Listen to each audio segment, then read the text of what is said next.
சந்தேகம் இருக்குது. அதையே அவங்க இன்னும் சால்வ் பண்ணல. நம்ம எங்கேயோ இல்ல போயிட்டோம். சொன்னது ஸ்டாலின் தாங்க சொன்னாரு. நான் ஆட்சிக்கு வந்தா அந்த மர்மங்களை நான் வெளில கொண்டு வருவேன்னாரு. அதான் விக்னேஷ் ப்ரோ, ஆண்டுட்டு இருந்த சிஎம் இறந்து போறாங்க. சிஎம் இருக்கும்போதே இறந்து போறாங்க. அந்த இறப்புலயே வந்து சந்தேகம் இருக்கு, நான் வெளியே கொண்டு வருவேன்லாம் சொன்னாங்க. அதே வந்து கண்டுக்கல. இன்னுமா புரியல? வெளில கொண்டு வந்து என் பங்காளி மாட்டி பண்ண நான் என்ன பண்றது? என் கேஸ்ல தூசி தட்டுவானே. இல்ல இப்ப இவ்வளவு நடக்கும்போது இப்ப பங்காளின்னு இவங்க சொல்லிக்கிறாங்கன்னா எனக்கு 2 கட்சி மேலுமே இப்ப சந்தேகம் வலுக்குது ஆக்சுவலா. அந்த இல்ல ஜெயலலிதா அம்மா இறப்பு, ஜெயலலிதா அம்மாவுக்கு நடந்த கொடுமைகள் அதெல்லாம் பின்ன இருந்தப்ப அந்த அம்மா பின்னாடியே இருந்துட்டு துரோகம் பண்ணி இவங்க எல்லாம் சிரிச்சிட்டு இருந்தாங்களோன்னு ஒரு தனி மனிதனா எனக்கு ஒரு சந்தேகம் எழும்புது, ஒரு ஓட்டரா. எல்லாருக்கும் இருக்கும். இல்ல எதிர்கட்சியில இருக்கிறாங்க, அவங்க செய்யறாங்கன்னா அது வேற. நீ கூடவே இருந்துட்டு அப்ப குளிப்பிரிச்சு ஏன்னு ஒரு கேள்வி வருது இல்ல இந்த இடத்துல. அது நேச்சுரலான ஒரு கொஸ்டின் தானே, யாரா இருந்தாலும் வரும்ல. அடிப்படை அறிவு இருக்கிற எவனா இருந்தாலும் இந்த கேள்வி வரும்ல. ஆனா உண்மையிலே இல்ல ப்ரோ, இப்போ உங்களுக்கு அன்பா கூப்பிடுறதுன்னு ஒண்ணு இருக்கும்ல. இப்ப அம்மான்றது ஜெயலலிதா கூப்பிட சொல்ல, அவங்களுக்கு இல்ல அலெக்ஸ், அதே மாதிரி நம்ம கூப்பிட்டதுக்கு அம்மானு கூப்பிட்டதுக்கு காரணம் இருக்குது. ஏன்னா வந்துட்டு இவங்க பெண்கள்லாம் போயிட்டு வேலை செய்யற இடத்துல வந்துட்டு அங்கேயே குழந்தைங்களை கொண்டு போயிட்டு அவங்க வச்சுக்கலாம்னு சொல்லிட்டு இவங்களே நேற்று அப்பான்னு ஒருத்தரை கிரியேட் பண்ணாங்க. இப்பதான் உதயநிதி தம்பிங்கன்னு சொல்லிட்டு ஒன்னு கிரியேட் பண்ணுறாங்க கேட்டா ஜென்சி. அதுக்கடுத்து வர்ற அண்ணன் டீம் இதெல்லாம் ஒண்ணு நடக்கிறதுக்கும் ஆர்டிபிஷியலா நடக்கிறதுக்கும் பிரிச்சு பாக்குற அறிவு மக்களுக்கு இருக்குடா. அம்மான்னு இல்லடா, அம்மான்னு கூட்டதுக்கு இன்னொரு ரீசன் வந்து பாத்தீங்கன்னா இந்த தொட்டில் குழந்தை திட்டம் இருக்குல்ல, இந்த ஆர்ஃபன்ல விடுற குழந்தைங்க எல்லாம் பாத்தீங்கன்னா இந்த என்ன சொல்றது, சில பேர் வந்து நிறைய பேர் கொல்லுவாங்க, குப்பத்தொட்டில போட்டுருவாங்க. அந்த மாதிரி இது பண்ணாதீங்க, நீங்க வந்து ஆர்ஃபனேஜ்ல சேர்த்துருங்க, அதோட செலவு கவர்மெண்ட் ஏத்துக்குன்றவங்க அவங்க இது பண்ணி கொண்டு வந்து தொட்டில் குழந்தை திட்டம்னு சொல்லிட்டு அந்த ஒரு விஷயம். அப்புறம் அந்த ரிசர்வேஷன் இதுதான் பாத்தீங்கன்னா 91ல இருந்து 90 இல்லடா லேட்டர்லி இல்ல அம்மா உணவுகள்லாம் எப்போ வந்தது ஓகேவா. நான் சொல்றது 91ல இருந்து 95 வரைக்கும் பார்த்தீங்கன்னா அலங்கோல ஆட்சினாங்க. ஆனா அந்த அலங்கோல ஆட்சியிலையும் பார்த்தீங்கன்னா பேருக்கு சொல்லிக்கிற மாதிரி ஒண்ணு தொட்டில் குழந்தை திட்டம், இன்னொன்னு பார்த்தீங்கன்னா அந்த ரிசர்வேஷன் கொண்டு வந்தது 69% இல்ல ரிசர்வேஷன் கொண்டு வந்தது. அதனாலதான் அம்மான்னு சொல்லிட்டு அது அவங்கள வந்து இதோ கூட்டாங்க. ஆனா ஸ்டாலின் எடப்பாடி கூட சொன்னாங்களே இவர் ஒரு வாழும் அம்மதி இதெல்லாம் அது கூட எடிட்லாம் போட்டு எனக்கு இவங்க இந்த பேரை ட்ரெண்ட் பண்ற வரைக்கும் தமிழர்களோட மரபா இது இன்னொருத்தரை பார்த்து அப்பான்னு சொல்றது. அம்மான்னு சொல்லுவாங்க ஓகேயா, ஆனா இன்னொருத்தரை பார்த்து அப்பானா சொல்லுவாங்க. எனக்கு அந்த மாதிரி ஒரு டவுட் வந்துச்சு. இந்த சொல்ல வந்து பயன்படுத்த முடியாது. தானா சொல்றதுக்கும் தன்னைத்தானே சொல்லிக்கிறதுக்கும் ஒரு வித்தியாசம் இருக்குல்ல. ஹரி தெரியும் எங்களுக்கு தெரிஞ்ச தாத்தா ஒருத்தரு மணின்னு பேரு ஓகேவா, திமுக காசு வாங்கினால அவரே காரி துப்புனாரு. ஏங்க எவனாச்சும் அப்பான்னு கூடுவானாங்க? ஏங்க முறைய மாறுதுங்க, இது தப்புங்க. அந்த அளவு டென்ஷன் ஆயிட்டாரு. அந்த சொல்லோட அர்த்தமே மாறுது இல்ல, அத வந்து யோசிக்க மாட்டீங்களாயா? அந்த அதே பாணியில வந்து டேடி அது இது கொண்டு வரீங்களே, இவ்வளவு நக்கலா இருக்குது. ஊர் பூரா இந்த மாதிரி தான் சீமான் பேசுவான், எங்க ஐயா, எங்க அப்பா, எங்க ஆத்தான்னு. மேடையில உட்காந்து பேசினாலும் சரியா போச்சு, வீட்டு பக்கம் வந்து பேசியிருந்தா நிலைமை இல்ல ப்ரோ. இல்ல இது பரவாயில்ல. திடீர்னு அவனுக்கு அவன மாதிரி ஒரு மூடு ஸ்விங் பார்த்தது இல்ல ப்ரோ. ஒரு பொண்ணுக்கு கூட இவ்வளவு மூடு ஸ்விங் ஆகாது. என் தம்பி தான் விஜய் கட்சி ஆரம்பிச்சிருக்காரு போவான். அதுக்கடுத்து பார்த்தாதான் பொண்ணு சாலைக்கு திரும்ப மறுபடியும் வந்து சொல்றேன் திரும்ப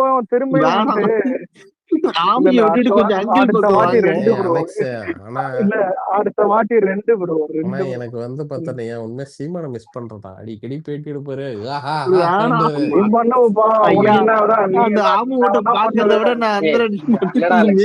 அது ஒரு கண்டென்ட் கூட ஒண்ணு நமக்கு நிறைய டாபிக் கிடைச்சிட்டே இருக்கும். டெம்ப்ளேட் இப்போ கொஞ்சம் டெம்ப்ளேட் பண்றாரு ப்ரோ. நடுவுல கூட ஒன்னு சொன்னாரு ப்ரோ. அடி ப்ரோ, நீங்க தான் பிஸி ஆயிட்டீங்க. ஏன்னா நல்ல வேலை நான் ஜெயிச்சு அசம்பிளி போல போயிருந்தேன்னு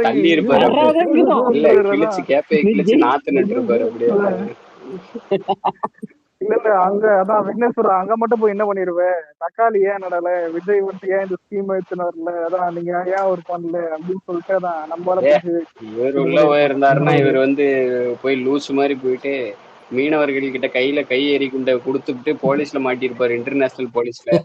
ஆமாமா. 2 நாட்டுக்கான சண்டைங்கிற அறிவும் கூட இல்லாம குண்டெடுத்து விக்னேஷ் bro. வீசுவாராமா இவரு. எல்லாம் வேடிக்கை பார்ப்பாங்க. பாகிஸ்தான்காரன் வாயிலே போடுவான், எனக்கு இல்ல சைனாக்காரன் போடுவான் இல்ல வாயில. இல்ல விக்னேஷ் ஒரு நிமிஷம் விக்னேஸ்வர காலைல ஏஞ்சி பாப்பாரு கடலூர்ல இருக்கிற மீனவர்கள் ஏய் எல்லாம் ஏண்டா வெடிகுண்டு எடுத்து இலங்கை மாட்டிட்டு இருப்பாங்க. டேய், என்னடா இலங்கை பண்றீங்க? படையினருக்கு வந்து ஒரு ரெக்வஸ்ட் பண்ணி வைக்கிறேன். நீ யாரையும் அரெஸ்ட் பண்றீங்க, இந்த ஆளை ஏன்டா விட்டீங்க, தாண்டி இருமோ புடிச்சு வச்சிருக்கலாம்லடா, நாங்களாவது தப்பிச்சிருந்துருப்போம். சத்தியமா கொண்டு இந்த ஆளை போயிருக்காரு. விட்டுட்டு நாங்களே இது இவன் போனதே எனக்கு டவுட் இருக்கு. சரியா?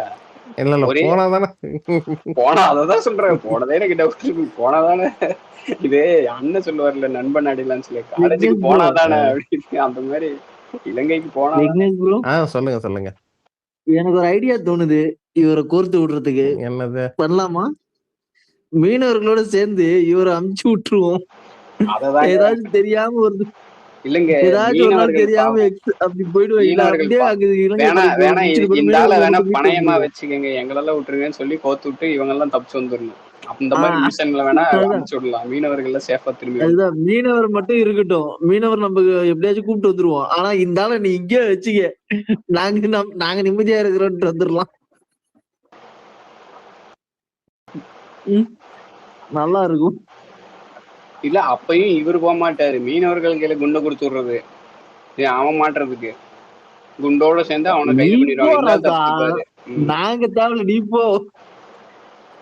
இல்லங்க, இந்த வரவெல்லாம் பார்க்கும்போது இந்த ஸ்டாலின் வந்து மு.க. ஸ்டாலின் ஐயா இங்க யூஎஸ்க்கும் ஸ்பெயினுக்கும் எல்லா நாட்டுக்கும் போனாரே முதலீடு வாங்கிட்டு வரதுக்கு. இங்க எல்லாம் வந்தப்ப சைக்கிள் எல்லாம் ஓட்டுனரே இல்லாத ஒரு வண்டியை ஓட்டுனார் பாத்தீங்களா, ஒரு டிரைவர்லெஸ் காரு. அப்பவே எனக்கு என்ன சந்தேகம் வந்துச்சுன்னா, தமிழ்நாடோட நிலைமை இதுதானோ, அது பாட்டுக்கு மாநிலம் பாட்டுக்கு எங்கேயோ சரிஞ்சு போயிட்டு இருக்குது, இவர் ஓட்டுநர் வண்டியில இடத்துல உட்காராம அது வந்து விட்டாரு. ஆனா இதுதான் உண்மைங்க. இன்னைக்கு அந்த வெள்ள அறிக்கை நான் திருப்பி படிக்கிறேன். எல்லா இடத்தையும் லீக்கேஜஸ் பண்ணிருக்காங்க. இத பத்தி ஒரு டீடைல்டு போஸ்டே போடணும் ஆக்சுவலி. அதுதான் நல்ல இடத்துல காவு விட்டுருக்காங்க. நீங்க இந்த ஆடியோ வந்து லீக் ஆச்சுங்க, நம்ம பிடிஆரோட, அதுலயே அவர் சொல்லுவாரு அவ்வளவு பில்ஃபரேஜஸ் வந்து இருக்கு அப்படின்னு அவரே சொல்லிருப்பாரு. ஆமா, டிபார்ட்மெண்ட் டு டிபார்ட்மெண்ட் வேஸ்டேஜஸ் தான் எனக்கு வந்து நீ ஒழுங்கா செலவும் முதலீடும் வரவும் முதலீடும் கொண்டு வரல. இவங்க உதாரணத்துக்கு டாஸ்மாக் எடுத்துக்கோங்க ப்ரோ. அவங்க இந்த கொள்முதல்லயே வந்து அவ்வளவு பிரச்சனை இருக்கு. டைரக்டா ஃபேக்டரிக்கு போய் வரணும். ஆனா இவங்க வந்து அப்படி வராம இவங்க ஆளுங்களே வந்து கான்ட்ராக்ட்ல எடுத்துக்கிட்டு டைரக்டா ஸ்டோருக்கு போற மாதிரி பண்ணிருக்காங்க. பாட்டில்ஸ் எல்லாம் அண்டர் த டேபிள்ங்க. பார்ட்டி ஃபண்ட்னு ஒண்ணு வச்சிருந்தாங்க இவங்க, பார்ட்டி ஃபண்ட்னு. அந்த பார்ட்டி ஃபண்ட்லயே வந்து ஒரு 7%. அதுக்கப்புறம் நீங்க ஆந்திராக்கு எல்லாமே தொலைஞ்சு போகுதுன்னு சொன்னீங்கல்ல, நீங்க வந்து இந்த மாதிரி பார்ட்டி ஃபண்ட் வச்சதுனால எத்தனை முதலீடு போச்சுங்க இந்த மாநிலத்துல இருந்து. இந்த மாநிலத்துல ஒன்னும் 5 வருஷத்துல இவங்க வந்து பார்க்காத முதலீடுகள் எல்லாம் வாங்கிட்டு வரலங்க. ஏற்கனவே இருக்கிற கம்பெனிஸ் தான் ஒப்பந்தம் மாதிரி போட்டான். அந்த எம்ஓவி எடுத்து இவங்க காட்டுவாங்க. எம்ஓவி வந்து லாஸ்ட் மினிட்ல அவன் மாத்த கூட செய்யலாம், வேற ஒரு மாநிலத்துல அவன் முதலீடு செய்யலாம். இதெல்லாம் வந்து நான் இப்பவும் சொல்றேன், ஒவ்வொரு தாவேக்கனும் இன்னைக்கு இந்த வெள்ள அறிக்கைய பக்கமா படிங்க. ஏன்னா அடுத்த தடவை ஏதாவது திமுக காரன் உங்களை லோக்கல்லையோ ஆபீஸ்லயோ உங்க வட்டாரத்தையோ நாங்க வந்து அமோகமா ஆரோக்கியமா இருந்த மாநிலத்தை உங்க கையில குடுத்துட்டு போனோம்னா, நீங்க 5 வருஷம் செஞ்ச ஆட்சியோட லட்சணம் இதுதான்டா, ஏன் இவ்வளவு கடன். ஒரே நிமிஷங்க திமுக இப்பெல்லாம் லோக்கல் எல்லாம் கேக்குறதே இல்லைங்க, புரியுதுங்களா? அந்த மாதிரி நிறைய பேர் புகழ்ந்துக்கிறதும் என்னால தாங்கிக்க முடியலங்க. ஏன்னா இப்ப திமுக இல்லைங்க, லோக்கல் திமுக நிலைமை எப்படி தெரியுங்களா இருக்கு? மினிஸ்ட்ரேட் ஒரு அப்பாயின்மெண்ட் வாங்கி கொடுக்கணுமா, ஆளுங்க எல்லாம் வந்து சேரணும்னு இருக்கும். இதுதான் ஒரு சினாரியோவா இருக்கு. லோக்கல் கவுன்சிலுக்கு ரெடியா இருக்காங்க, ஆனா நம்ம கட்சியில தான் வேணான்றாங்க. நம்ம கட்சியில தான் ஆல்ரெடி புரியுதுங்க. இடம் பத்தல. ஒரு 9 மாசத்துக்கு நீங்க ஒரு வாடிக்கையாவே ஒரு ட்ரெண்டா யூடியூப்ல பாத்தீங்கன்னா, ஹிந்திக்காரங்க வட மாநிலத்தை சேர்ந்தவங்க எல்லாம் தமிழ்நாடுக்கா அச்சா டெவலப்மெண்ட் எல்லாருமே இன்ஃபுளுசரை வாங்கிட்டு தமிழ்நாடு இந்த வளர்ச்சி மாடலை பத்தி பேசுங்க, தமிழ்நாடு இந்த அற்புதமா, எல்லாரும் கோர்வையா ஒரே ஸ்கிரிப்ட். யூடியூப் வடக்கானெல்லாம் இங்க பேசுறான், தமிழ்நாடு அமோக வளர்ச்சி கொடுத்துச்சு. நான் இல்லைன்ட்டு சொல்லல, ஓகே, சில இடங்கள்ல எங்கெல்லாம் பாராட்டணுமோ பாராட்டதான் செய்யறோம். ஆனா இந்த மாநிலத்தை நீங்க மிகைப்படுத்தி விளம்பரம் பண்ணீங்க. விளம்பர மாடல் சர்க்கார் தான் இன்னைக்கு வந்து வெள்ளை அறிக்கையில முடிவாயிருக்கு. ப்ரோ நம்ம கேள்வி கேட்கறது இந்த கடைசி 5 வருஷம் ஆட்சி தான் மெயினா. அதுக்கு முன்னாடி வந்த டெவலப்மெண்ட்ஸ் எல்லாம் நம்ம தப்புன்னு சொல்லல, எதுவும் ஏத்துக்காமலும் கிடையாது, ஏத்துக்கிறோம். நீ இந்த கடன் வாங்கினீங்க, டபுள் ஆக்குனீங்க கடனை, அதை வச்சு என்ன கிழிச்ச, அதுதான் கேள்வி. அந்த வாங்கின கடனுக்கும் நீ கொடுத்த அவுட்புட்டுக்கும் சமமான்னு கேட்கறேன். கிடையாது இல்ல, அண்டர் பெர்ஃபார்ம் தானே பண்ணியிருக்கோம். வாங்கின கடனோட ரேஞ்ச் தமிழ்நாடோட என்ன, நீ பெர்ஃபார்ம் அன்எம்ப்ளாய்மெண்ட் பண்ணதோட இங்க ரேஞ்ச் என்ன? அதிகமாவும் இருக்கு ஹரி.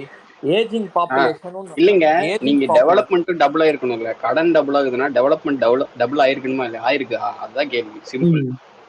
ஆகல இல்ல. இல்ல அப்ப ப்ரோ, ஆக்சுவலா நம்ம 50 வருஷத்துல வாங்குனது 5 லட்சம் கோடி தான். ஆனா இந்த 5 வருஷத்துல மட்டும் டெவலப்மெண்டே இல்லாம 60 வருஷம் 8 லட்சம் கோடி வாங்கியிருக்காங்களே. எப்படி பார்த்தாலும் இது இடிக்கிற கணக்கு அப்படின்னு கேக்குறாங்க எல்லாருமே. அதுதான் நடக்குது இங்க. அதுதான் சொல்றேன். கேட்டா இவர் நிதியமைச்சர் பொய் சொல்றாருன்னு. ஏன்டா அப்படியே போற போக்குல சொல்றீங்க, இப்படிதான் இப்ப இத்தனை வருஷம் அரசியல் பண்ணிட்டு இருந்தீங்களாடான்னு கேள்வி வருது. எது எல்லாரும் சொல்றது பொய், இவங்க சொல்றது மட்டும் தான் உண்மைன்னா எனக்கு புரியல. எனக்கு எப்படி பொய் சொல்ல முடியும்? இல்ல இந்த காசெல்லாம் எங்க தெரியுங்களா போச்சு? அதை பேசுறவங்களுக்கு தான் போச்சு நிறைய. ஓகேங்களா? பேசுறவங்களுக்கும் போச்சு, என் குடும்பத்துக்கும் போச்சு, கூடவே கலைஞர் டிவிக்கும் போச்சு. அந்த காலத்துல அப்படிதான் நான் ஊழல் பண்ணாரு எங்க அப்பா. அதே மாதிரி நானும் பண்ணேன். டால்மியஸ் ஏதோ ஒரு இந்த ஸ்டார் ஹெல்த் இன்சூரன்ஸ்க்கு பண்றதுக்கு ஒரு கான்ட்ராக்ட் எடுக்கணும்னு எடுத்தான். ஆனா எடுத்தது அப்படியே கொஞ்சம் அஞ்சுகம் பிலிம்ஸ்க்கு, அப்புறம் அடுத்து ஒரு பிலிம்ஸ்க்கு அப்படின்னு போச்சு. மேகலா பிலிம்ஸ்க்குன்னு போயிட்டு அங்கிருந்து நான் வாங்கிட்டேன். அதே மாதிரிதான் இப்ப வாங்குறேன். சர்க்காரியால அதுக்கு முன்னாடியே பல விஷயம் இருக்குது. டால்மியாபுரம் சிமெண்ட் ஃபேக்டரி, பல விஷயம் இருக்குது. வேணாம், பல வரலாறு. அதாங்க டால்மியாபுரம் கேட்டீங்கன்னா அத பேரை மாத்தினதே பாத்தீங்கன்னா எங்க கருணாநிதி தெரியும். ஏன்னா நான் அங்கிருந்து என் ஊழல் வாழ்க்கைய ஆரம்பிச்சேன். அண்ணாவுக்கு விபூதி அடிச்சு. இல்ல இல்ல இல்ல, அங்க இருந்து அந்த ரயில் ஏறி வந்தப்பவே ஆரம்பிச்சிருச்சு. இல்லைங்க, அதுக்கு முன்னாடி ஒரு இடத்துல ஆரம்பிச்சிருப்பா. அது ரயில் சம்பவம் தான். 2 ரூபா திருடின்னு போனதுல இருந்து ஆரம்பிச்சாரு. இல்ல அதாவது அண்ணாதுரை வந்து பாத்தீங்கன்னா ஒரு அரஸ்டா இந்த டைம்ல நம்ம தனியா ஸ்கோர் பண்ணணும்னு போயிட்டு தண்டவாளத்துல படுத்துட்டாரு. ஓகேங்களா? ஆளே இல்ல, இப்ப துப்புனாதான் கரெக்டா இருக்கும் அப்படின்னு சொல்லிட்டு. இல்ல, அதுக்கு முன்னாடி 2 ரூபா திருடுனதுல ஆரம்பிச்சு, ட்ரெயின் ஏறி வந்ததுல ஆரம்பிச்சு, வெள்ளி சொம்பு சொந்த கொள்கை தலைவர் வீட்டுல வெள்ளி சொம்பு திருண்ட வெள்ளி பாத்திரம் திருண்டதுல ஆரம்பிச்சதுதான் அந்த வரலாறுலாம். படுகொலை அப்ப காலை உணவுல இருந்து மதிய உணவு வரைக்கும் உண்ணாவிரதம் இருந்த உலக தலைவர் காலைல ஒருத்தர், தலைமாட்டுல ஒருத்தர். காலையில உணவு வரைக்கும், அதாவது பிரேக்ஃபாஸ்ட் லஞ்ச்ல இருந்து லஞ்ச் வரைக்கும் நான் உண்ணாவிரதம் இல்லைங்க, பிரேக்ஃபாஸ்ட் கிடையாதுங்க. இல்ல பிரேக்ஃபாஸ்ட் இல்ல, அதுக்கு நடுவுல பிரெஞ்சுன்னு ஒண்ணு வரும். ஓகேங்களா? அதாவது ஒரு 11 மணி வாக்கு. ஆமா, அந்த 11 மணில இருந்து 12 மணி வரைக்கும் நானே காலேஜ் டைம் பிரேக்ஃபாஸ்ட் சாப்பிடாம தான் போவேன். அப்ப நான் டெய்லி உணவருந்த மாதிரி காலைல 10 மணிக்குள்ள சாப்பிட்டா அது வந்து பிரேக்ஃபாஸ்ட். ஓகேவா? 12 மணிக்கு மேல சாப்பிட்டா அது பேர் லஞ்ச். அதுக்கு நடுவுல வந்து பிரெஞ்சுன்னு ஒண்ணு இருக்கு. ஓகேவா? அபிஷியலாவே அது வந்து பாத்தீங்கன்னா அப்படி ஒரு வேர்டு இருக்கு. அது வந்து காலையில டீ டைம் இருக்கு பாத்தியா, அததான் சொல்லுவாங்க. அந்த ஸ்நாக்ஸ் முறுக்கெல்லாம் சாப்பிடுற டைம். ஓகேவா? வடை, இந்த டீ குட்டெல்லாம் குடிக்கிற டைம். சோ அந்த டைம், அந்த இடைப்பட்ட டைம் இருக்குல்ல, அந்த 11ல இருந்து 12 அந்த டைம் வந்து அவர் உடலை வருத்தி அவர் வந்து ரோட்ல இல்ல பீச்ல எப்படி ஏர் கூலர் ஏசி கிடையாதுப்பா, அது ஏர் கூலர். ஓகேங்களா? அந்த தலைமாட்டு பக்கத்துல யார் இருந்தாங்க? தலகாணி அது ஏசின்னு வைங்களா, உங்களுக்கு வெயில்ல கம்ப்ரஸர் போயிடும். சோ அது வந்து ஏர் கூலரு, சும்மா ஸ்ப்ரே பண்ணும், அவ்வளவுதான். அங்க போரே முடிஞ்சிருச்சு, இவர் போராட்டத்தை கலைக்கிறாராம். இல்ல, போர் முடிஞ்சிருச்சுன்னு தாண்டி அவங்க கனிமொழி அக்கா சொல்லிட்டாங்க நடந்துட்டு இருக்கும் போதே. இல்லைங்க, போர் முடிஞ்சிச்சுங்கன்ட்டாங்க. அங்க ஏதோ ஒரு பீரங்கியை பயன்படுத்துறத நிறுத்திட்டாங்களாம். போராட்டத்தோட வெற்றின்னு பேசினாங்க பாத்தீங்களா? கலைஞர் இல்ல கலைஞருக்கான வெற்றின்னு பேசினாங்க. கலைஞரா? யார் அது கலைஞர் சொல்லுது? இப்போ பாகிஸ்தான் போற நிறுத்தினாங்களா? அது மாதிரிதான். ஆமா ஆமா ஐயா, யார் அது இப்ப கலைஞர்னு சொன்னது? நான் இல்லைங்க, யாராச்சும் சொல்லிருப்பாங்க. ஒரே ஒரு விஷயம் சொல்லிக்கிறாங்க. இதுல என்ன கொஞ்சம் ரொம்ப கன்சர்ன் அளிக்குதுன்னா, நம்ம நார்மலா எக்ஸ்பெக்ட் பண்ணுவோம்ல சில வரவுலாம், அதெல்லாம் முதலீடு கொண்டு வந்த வரவு இல்ல. நார்மலா ஒரு மாநிலத்துக்கு இருக்கிற source of revenue, GST, petroleum VAT, state excise duty, stamp duty, motor வெஹிக்கிள்ல ரெஜிஸ்டர் ஆகிற டாக்ஸ், இதுல எல்லாம் கூட லீக்கேஜ் நடந்திருக்கு. அதாவது நீங்க முதலீடு வந்து வெளிநாட்டுல இருந்து தான் கொண்டு வரணும்ன்ற அவசியம் இல்ல. ஓகே, முதலீடுகள் வந்து நீங்க வெளிநாட்டுல இருந்து கொண்டு வந்தாலும் மாநிலத்துக்கு நார்மலா இருக்கிற வரவு இருக்குல்ல, அதெல்லாம் இந்த GST, petroleum VAT, excise duty, stamp duty, motor vehicle tax, புதுசா வந்து ஒரு ப்ராப்பர்ட்டியை ரெஜிஸ்டர் பண்ணா ப்ராப்பர்ட்டி டேக்ஸ், இதுல எல்லாம் கூட லீக்கேஜ் இருக்குன்னு இந்த பேப்பர் சொல்லுது. அப்பனா நீங்க மாநிலத்தோட மக்கள் கொடுக்குற வரி பணம் இருக்குல்ல, ஒவ்வொரு ஸ்டாம்ப் டியூட்டி, இப்ப புதுசா ரெஜிஸ்டர் ஆன வெஹிக்கிள் எல்லாத்துலயும் அடிக்கிறீங்க. எல்லாத்துலயுமே நீங்க தான் மூலதனமா இருந்திருக்கீங்கன்னு இது அப்பட்டமா சொல்லுது. இத பத்தி ரொம்ப டீடைல்ஸ் இருக்குங்க. இத படிக்க தான் தெரியுது. ஓகேங்களா? சித் ப்ரோ, இன்னொரு விஷயம் இருக்குது இதுல ஸ்கேம் பத்திரப்பதிவு துறையில. இந்த பிசிஎல் ஸ்கேம்லான்ஸோ ஏதோ ஒண்ணு இருக்குது. அது என்னது? ஹலோ சித் ப்ரோ, கேக்குதா? கேக்குது ப்ரோ. நீங்க சொல்ற இந்த ஸ்கேம் எனக்கு தெரியல ப்ரோ. அது ஒரு ஏதோ ஒரு லேண்ட்ஸ் வந்து கோர்ட்டால உத்தரவு போட்டிருக்காங்க. அது பட்டா இஷ்யூ பண்ணக்கூடாது, இந்த இதுக்கு வந்து ரெஜிஸ்டர் பண்ணக்கூடாது இந்த லேண்ட்ஸ் எல்லாம் அப்படின்னு சொல்லிட்டு ஒரு ஏதோ ஒரு பினான்ஸ் கம்பெனி வந்து கொஞ்சம் ப்ராப்ளம் பண்ணிருக்கு.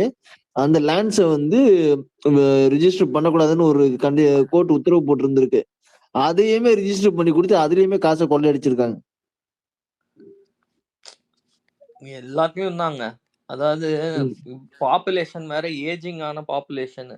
ஸோ இவங்க நிறைய முடிவுகளை வந்து தொலைநோக்கு பார்வை இல்லாம, அதாவது பல கடன்களை எதுக்கு தெரியுமா வாங்கியிருக்காங்க? ஏற்கனவே இருக்கிற திட்டத்தை ஃபண்ட் பண்ணுறதுக்கு, அப்புறம் அதிகாரிங்களுக்கு சம்பளம் கொடுக்கறதுக்கு, இதுக்கெல்லாம் கடன் வாங்கி வச்சிருக்கிறாங்க. இதெல்லாம் மாநிலத்தோட வரவுலேருந்தே உங்களால வந்து எத்தனையோ அமைப்பு இப்ப போக்குவரத்து துறையோட இவங்களுக்கெல்லாம் சம்பளம்லாம் வந்து கடன்ல வாங்கி தான் கொடுக்குறாங்களாம். எலக்ட்ரிசிட்டி போர்டு கூட அப்படித்தாங்க. ஸோ இப்ப இந்த மாதிரி இந்த ரிப்போர்ட்டை பார்க்கும்போது, இங்க மாநில அதிகாரிங்களுக்கு சம்பளம் கொடுக்கறதுக்கே நீ இந்த கடன்ல இருந்து தான் பயன்படுத்தினியா? அப்ப இந்த வரவுல இருந்து அதுதான் எனக்கு நிறைய வரவுன்னு ஒண்ணு இருக்காங்கிறது நீ கேள்வி. வரவுன்னு இருந்தா இருக்குங்க. இதெல்லாம் வந்து petroleum VAT, state excise, motor vehicle tax இதெல்லாம் நார்மலா ஒரு முதலீடு இல்லாமே நம்ம மாநிலத்துல இருக்கிற மக்கள்ல இருந்தே வரவுதான். இதாங்க முதல் தடவை கேள்விப்படுறேன். ஆனா எல்லாத்துலயும் அடிச்சிருக்கிறானுங்க. வந்த முதல் வருஷத்துலயே உங்களுக்கு ஞாபகம் இருக்கும், வரி பணம் இது ப்ராப்பர்ட்டி டாக்ஸ், சொத்து வரி பணம் அதை ஏத்துனாங்க. கைட்லைன் வேல்யூ ஏத்துனானுங்க, மறந்துட்டீங்க. Market value guideline value equal ஆக்கிட்டாங்க. சிஸ்டமேட்டிக் ஸ்கேம், நவீன ஊழல். இல்ல கணக்குல வராது இந்த கள்ளசாராய காசு மாமூல் எல்லாம் வருது, அதெல்லாம் எந்த கணக்கு சொல்றீங்க? அதெல்லாம் காந்தி கணக்கு. சாரி பாஸ், அந்த காந்தி கணக்குன்றது வேற ஒரு காந்தி கணக்கு. பாட்டிலுக்கு 10 ரூபா கணக்கு, அதெல்லாம் நோட்டு மேல இருக்க காந்தி கணக்கு வேணாம். அந்த காந்தி பாவம், நல்ல மனுஷன். அந்த காந்தி எல்லாம் எடுத்துட்டு வந்து இந்த குடும்பத்தோட சேர்க்க விரும்பல. ஃபியூச்சர்ல நமக்கு நிறைய வந்து பென்ஷன், சேலரி, இன்ட்ரெஸ்ட் பேமெண்ட், இந்த கடனுக்கு இன்ட்ரெஸ்ட் பேமெண்ட் கூட நம்ம கொடுக்கணும் தெரியுமாங்க? உலக வங்கி கிட்ட வாங்கின கடன்லாம் சும்மா அவன் கொடுத்துட மாட்டான். இவங்க பாட்டுக்கு சொல்லுவாங்க அனெக்ஸ்டர் கொடுத்து அந்த போய் செக்ரட்டேரியட்ல வாங்கி படிச்சுக்கோ, அதான் எவ்வளவு கொடுத்தேன்ட்டு. ஆனா இன்ட்ரெஸ்டும் கட்டணுங்க. இவங்க எல்லாரும் நம்மள வந்து சொல்லக்கூடாதுதான். அதாவது போறவன் ஒருத்தன் வந்து இருக்கிற குடும்பத்தை கடன்காரனா விட்டுட்டு போன கதையா. ஆனா நல்லா வலிச்சு தின்னுட்டு தான் போயிருக்கிறீங்க. முதலமைச்சர் சொன்ன மாதிரி லீக்கேஜ பார்த்தாலே தெரியுதுங்க. ஒவ்வொன்னத்திலயும் சம்பாதிச்சிருக்காங்க. எனக்கு ஒரு டவுட், சினிமாவோட இதுல இண்டஸ்ட்ரியில இருந்து டாக்ஸ் வரணுமே, அந்த டாக்ஸ் எப்படி போச்சுன்னு நான் சொல்லலாமா? என்ன பண்ணிருக்காங்கன்ட்டு முக்காவாசி இவங்க பணத்தையும் இன்வெஸ்ட்மெண்ட் பண்ணி அந்த பிளாக் பண்ணியத்துல கொடுத்துட்டு அதை ஒயிட்டா வெளிநாட்டுக்கு அமிச்சு மாத்தி அப்படிதான் யூஸ் பண்ணிருக்காங்க. முக்காவாசி சினிமாக்கு ப்ரொடியூஸ் பண்ணக்கூடிய அன்பு செயலினா துரத்தி விட்டாங்க. 5 வருஷம் அந்த மனுஷன் ஆளை காணும். இப்பதான் ஆட்சிக்கு நம்ம வந்த பிறகுதான் வெளில வர்றாரு. எனக்கு ரொம்ப டிஸ்டர்பிங்கான ஒரு விஷயம் என்னன்னா, நம்பர் ஆஃப் ஐடி இளைஞர்களே இருக்காங்கல்ல, தமிழ்நாட்டுல படித்த ஒரு இளைஞர்லாம் வந்து கிட்டத்தட்ட ஒரு பீகாரோ உத்தரப்பிரதேச மாணவன் மாதிரி நான் வந்து ஒரு ஹைதராபாதோ பெங்களூரோ போனாதான் எனக்கு நல்ல வேலை வாய்ப்புங்கிற மாதிரி போறான். எனக்கு இந்த சென்னை, திருச்சி, கோயம்புத்தூர் இங்கெல்லாம் வந்து ஏதோ நம்ம ஒரு 3வது தரத்துக்கு இந்த பெங்களூரும் ஹைதராபாத் எல்லாம் கம்பேர் பண்ணும்போது ஒரு காலத்துல டாப்ல பறந்த சென்னை இப்ப வந்து பேக்ல போயிடுச்சுங்க. 3rd or 4th ஆயிடுச்சு. இன்வெஸ்ட்மெண்ட் டெஸ்டினேஷனே கிடையாது இனிமே. இது எல்லாம் பெங்களூர், ஹைதராபாத், ஆந்திராவுக்கு தான் ப்ரெஃபரன்ஸ் கொடுக்குறானுங்க. இந்த குடும்பத்தை கழுவி ஊத்தினாலும் சுடு சொர்ண கிடையாது, நம்ம என்ன பண்ண முடியும்? விடுங்க. இங்க பொட்டன்ஷியல் இருக்கிற சிட்டிஸ் நிறைய இருக்கு சிட்டு தமிழ்நாட்டுல. இப்போ உதாரணத்துக்கு எடுத்துக்கிட்டீங்கன்னா, நம்ம சிவகாசியோட ஃபுல் பொட்டன்ஷியலையே எக்ஸ்ப்ளோர் பண்ணலன்னு சொல்லிட்டு மினிஸ்ட்ரி கீர்த்தனா வந்து சொல்றாங்க. அவங்க வந்து அதான் நம்ம பட்டாசுகள் எல்லாம் எக்ஸ்போர்ட் பண்ணலாம் அப்படிங்கிற ஒரு அடிப்படை ஐடியா கூட இத்தனை வருஷம் பண்ணாம ஒழுங்கா பண்ணாம இருந்திருக்காங்க. கொரியாவுக்கு இப்ப எக்ஸ்போர்ட் பண்ண முடியும்னு சொல்லிட்டு இவங்க பெருசா இதை பூம் பண்ண முடியும் பிசினஸ். சைனா கூட, அதாவது சைனாங்கிறது ஒரு கண்ட்ரி, அது கூட தமிழ்நாடுங்கிற ஸ்டேட் போட ரெடி ஆகுது. இந்தியாவோட வளர்ச்சிக்கும் அது பங்களிக்கும், நம்ம ஸ்டேட்டோட வளர்ச்சிக்கும் மிகப்பெரிய பங்களிக்கும். நம்ம சிவகாசியோட ஃபுல் பொட்டன்ஷியல் வந்து சைனாங்கிற கண்ட்ரி வந்து அவ்வளோ பட்டாசு வந்து இது பண்றாங்க, எக்ஸ்போர்ட் பண்றாங்க. அவங்கள அளவுக்கு ஸ்டாண்டர்ட்ஸா அவ்வளோ திறமையான பட்டாசு தொழிற்சாலைகள் இங்க இருக்கு. சூப்பரா பட்டாசெல்லாம் நம்ம தயாரிக்கிறோம். அதை ஏன் வந்து ஏற்றுமதி பண்ணி அதை காசாக்கல? அது ஏன் அப்ப இங்க இருக்கிறவங்களுக்கும் வாழ்வாதாரம் உயரும் இல்ல? இப்ப பட்டாசு தொழிற்சாலைகள்ல வந்துட்டு சேஃப்டி ஸ்டாண்டர்ட்ஸ் எல்லாம் எவ்வளவு கம்மியா ஹரி ப்ரோ, இருக்கு. எனக்கு ஒரு டவுட். இப்போ நீ நீ வாழ்வாதாரம் உயர்ந்துச்சுப்பா, நல்லா சம்பாதிக்கிற, சம்பாதிச்சுட்டு நீ நிம்மதியா உட்கார்ற. நாளைக்கு நான் உங்ககிட்ட வந்து 2000 ரூபாய் காசு கொடுக்குறேன், ஓட்டு போடுவேன். எனக்கு மாட்டேன். இப்ப மட்டும் போட்டேனா? அதுதான் சிம்பிள், முடிஞ்சிட்டா. அதுதான் எங்க இப்ப நான் நல்லா போட மாட்டேனே. நல்லா இருந்தாலும் போட மாட்டேன், நான் இப்படி இருந்தாலும் போட மாட்டேன். அது ஒரு விஷயம்.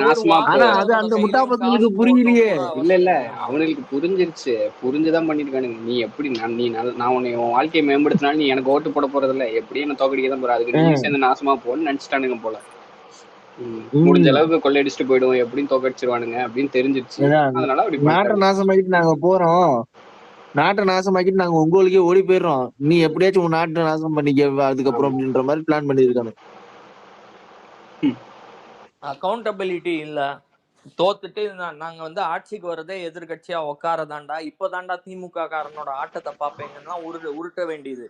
எதிர்கட்சியா உருட்டு ஆளுங்கட்சியா இதுக்கு புரியுதா உனக்கு? ஏன் நீ இப்ப பேக் டு பேக் என்னைக்குமே வந்தது இல்லைன்னு? எம்ஜிஆர் தான் 2 தடவை பேக் டு பேக் வந்திருக்காரு, ஜெயலலிதா ஒரு தடவை பேக் டு பேக் வந்திருக்கான். ஆனா நீ வந்து உன் வாழ்நாள்ல பேக் டு பேக் ஏன் வந்ததே கிடையாது. இந்த மாதிரிதான் நீ ஆட்சியில நல்லா துண்ணு வலிச்சுட்டு போயிடுவ, மீதி இருக்கிற சுமைய நாங்க வந்து பாத்துக்கணும், இது பண்ணோம். அதுக்கு தான் நாங்க வந்திருக்கோம். நீங்க அடிச்சு எவ்வளவு அடிச்சு சாப்பிட்டுருக்கீங்கன்னு பாக்குறதுக்கு தான் இங்க வந்திருக்கோம். வெள்ள அறிக்கை நான் எதிர்பார்த்தேங்க. அவர் வந்து மேடையில சும்மா எல்லாம் பேச மாட்டார். அந்த பதவி பிரமாணம் செஞ்சுட்டு அடுத்த வார்த்தையே சொல்றேன், நான் வந்து வெள்ள அறிக்கை விடணும்னு நினைக்கிறேன். இதோ 35 நாள்ல வந்துருச்சு. மே 11 அன்னைக்கு சொன்னாரு, இன்னைக்கு வந்துருச்சுங்க. Okay, and I am willing to give him time. அவருக்கு நேரம் அளிக்கிறதுக்கு ஒவ்வொரு தமிழ் குடிமகனும் ஒத்துழைக்கணும். ஏன்னா அவங்களுக்கு வந்து இஸ் நாட் டேக்கிங் ஓவர். ஒரு குடும்பம் நல்ல சூழல்லையோ இல்ல பிசினஸ் நல்ல சூழல்லையோ அவர் நாடை வந்து எடுத்துக்கல. நாட்டு நடப்பே ரொம்ப கஷ்டமா, நிறைய பிரச்சனைகள் இருக்கு. நாடு போதை கலாச்சாரத்துல மூழ்கி கிடக்கு, கடன் சுமையில மூழ்கி கிடக்கு. இந்த மாதிரி நேரத்துலதான் ஒபாமாவே இந்த அமெரிக்காவை வந்து கையாண்டார். நான் சொல்லிக்கிறேன், 2008 எக்கனாமிக் கிரைசிஸ் வரும்போது பாரக் ஒபாமாவே இந்த மாதிரி அமெரிக்காவை அந்த டைம்ல தான் டேக் ஓவர் பண்ணார். நான் அவரோட ஒப்பிடுறேங்க விஜய்க்கு வந்து இருக்கிற முதலமைச்சர் விஜய்க்கு இருக்கிற ஒரு பொறுப்பு ரொம்ப ரொம்ப பெரிய, ரொம்ப ரொம்ப இக்கட்டான கஷ்டமான நெருக்கடிகளோட, இதாவது ஒரு முள் கிரீடம் தான், இந்த நாற்காலியில யார் வேணாலும் அமரலாம் அப்படின்னு நினைச்சவங்க போய் உட்காருங்கயா, இப்பதான் உங்களுக்கு புரியும். இந்த மாதிரி ஒரு மாநிலத்தை இவங்க இத்தனை நாள் நம்மளை ஏமாத்திட்டு இருந்தாங்க. அப்பட்டமா தெரியுதுங்க. அசம்பிளிலேயே போய் சொல்றாங்கன்னு பாண்டே சொல்றாரு. இன்னைக்கு தேதிக்கு ஸ்டேட்லயே வந்துட்டு இப்ப இந்த நிதி நிலவரம் இந்த மோசமான ஒரு நிலைமையில வந்து தமிழ்நாட்டை ஓரளவுக்கு மீட்டெடுக்கிற, ஓரளவுக்கு இல்ல நல்லாவே மீட்டெடுக்கிற சக்தி இருக்கிற ஒரே கெப்பாசிட்டியும் இன்டெகிரிட்டி இருக்கிற ஒரே ஆள் வந்து இவர் தான், நம்ம முதல்வர் தான். இப்போ கரண்ட் முதல்வர் விஜய் அவர்களுக்கு மட்டும்தான் நினைக்கிறேன். அதுதான் நினைக்கிறேன் இல்ல, அதுதான் உண்மை. அதனாலதான் மக்கள் வந்து அவரை தேர்ந்தெடுத்து குறை சொல்றாங்க. இவரை குறைச்சா சரியா இருக்கும் அப்படின்ட்டு தான் அந்த முடிவு எடுத்திருக்காங்க. நீங்க ஹரி சிவகாசியை பத்தி சொன்னீங்கல்ல, அந்த வீடியோ நானும் பார்த்தேன். அதுல கீர்த்தனா அமைச்சர் என்ன சொல்றாங்கன்னா, 6000 கோடி வரைக்கும் போலாண்டுல இருந்து அவங்க கேள்விப்பட்டது கூட இல்லை. இந்த மாதிரி இந்தியால பட்டாசு உற்பத்தி செய்யறதுக்கு ஃபேமஸான ஒரு வேர்ல்ட் சிட்டி இருக்கா? ஓகே, அதுக்கான எக்ஸ்போர்ட் பொட்டன்ஷியலை எக்ஸ்ப்ளோர் பண்றாங்க. ஒவ்வொன்னுத்திலையும் இந்த மாதிரி ஈபிக்கே ஒரு இன்வெஸ்டர் சமிட் நடத்தினார் சிடிஆர் நிர்மல்குமார். எலக்ட்ரிசிட்டி அவங்க இதுல வந்து வெளியுறவுத்துறை அமைச்சரா இருந்தது வந்து டிஆர்பி ராஜாவா? ஆமா, அந்த வெள்ளை பேப்பர் எடுத்து காட்டின லூசு தானே. நல்லா ஒரு 150 கோடி மைசூர் பாக் இன்வெஸ்ட் பண்ணிருக்கான்னு சொன்னாங்க. 100 என்ன 50 கோடி? 100 கோடி தான் எங்க ஊரு, எனக்கு தெரியும். 50 கோடி இவங்க அடிச்சிருப்பாங்க. இந்த 100 கோடி ப்ராஜெக்டா பாதி அதுல எனக்கு கொடுப்பான்ட்டு. ஆனா எனக்கு வந்து half the time I am just feeling like இவங்க எல்லாம் வந்து ஒரு விளம்பர மாடல்ல தான் ஒரு 5 வருஷம் நடத்தி மிகைப்படுத்திட்டு இருந்தாங்க. அது உண்மையிலே அந்த நீங்க சொல்ற அளவுக்கு அமோகமான ஆட்சியா இருந்தா, ஒரு கவர்ச்சியில எல்லாம் யாருமே ஓட்டு போட்டு, ஒரு இன்ஸ்டாகிராம்ல எல்லாம் யாருமே ஓட்டு போட்டு, நீங்க சொல்ற பெனிஃபிட் எல்லாமே நான் சொல்லட்டா, எனக்கு வந்து அதிகமா காண்டானது இந்த 5 வருஷத்துல என்ன தெரியுமா? ஆவுனா இந்த அமைச்சருங்கெல்லாம் இவங்களோட விவசாய தோட்டத்தை காமிப்பாங்க, இவங்க ஏக்கர் ஏக்கரா வச்சிருக்கிற ஜமீன் காட்டுவாங்க. நான் நினைப்பேன், நெப்போலியன்லாம் ஒரே ஒரு தடவை தான் அமைச்சரா இருந்தாரு, அவர் அமெரிக்காலயே விவசாய நிலம் வாங்குற அளவுக்கு ஏதியா காசு? நேரு இவங்க அவங்கெல்லாம் ஆவுன்னா விவசாய நிலத்தை காட்டுவாங்க, ஜமீன்தார் மாதிரி நடந்துப்பாங்க. ஏது காசுன்னு நான் நினைப்பேன். யோ, நீ வாங்குற அமைச்சர் சம்பளத்துக்கு உன்கிட்ட இவ்வளவு சொத்தெல்லாம் இருக்கக்கூடாது. அதுதான் ஒத்தத்தனும் பணையார் ஆனதுதான் மிச்சம். அண்ணன் அன்றே கருத்தாரு, ஒத்தத்தனும் பணையார் ஆனதுதான் மிச்சம். ஓகேயா? அதுதான் உண்மை. இங்க வந்து எல்லாரும் வந்து இந்த காசு வந்து அடிச்சு இவங்க அமைச்சர்களே சாப்பிட்டானுங்க. If nobody is going to say it, I am going to say it. இவங்க வந்து ஊழல் செய்த ஒரு ஆட்சி தான். மிக மிக மிக பெரிய அளவுல பண்ணியிருக்காங்க. ஏன்னா இவ்வளோ கடனை வாங்கிட்டு மாநிலத்துக்கு இவ்வளோ கடன் சுமையை வச்சுட்டு நீங்க போயிருக்க கூடாது. அதுக்கான வரவும் இல்லை. டெப்ட் டு ஜிடிபி ரேஷியோ 28% இருக்கிறது கூட ஹெல்த்திலாம் கிடையாது. ஓகே, நேஷனல் ஆவரேஜில் இருக்கிற ஒர்க் ஃபோர்ஸ் லேபர் பார்ட்டிசிபேஷனும் குறைஞ்சிருக்கு. அதுதான் இந்த ரிப்போர்ட்டு சொல்லுது. 72% இருந்துச்சு 2021, இப்போ 71.3, ஒரு 1% குறைஞ்சிருக்கு. இது ஒரு டவுன்வர்ட் ட்ரெண்ட் மாதிரி தான் லேபர் பார்ட்டிசிபேஷன்லையும் போகுது. நிறைய பிரச்சனைகளை உண்டாக்கி வச்சுட்டு போயிட்டாங்கங்க. நம்ம முதலமைச்சரை பார்த்து இவங்க தகாத வார்த்தைகளால பேசுறாங்க, உரிமையில பேசுறாங்க, மரியாதை கூட கொடுக்கறது இல்லை. He has a big burden on him which you have left behind and gone. Tamil people will never forget that. 2Gக்கு நீங்க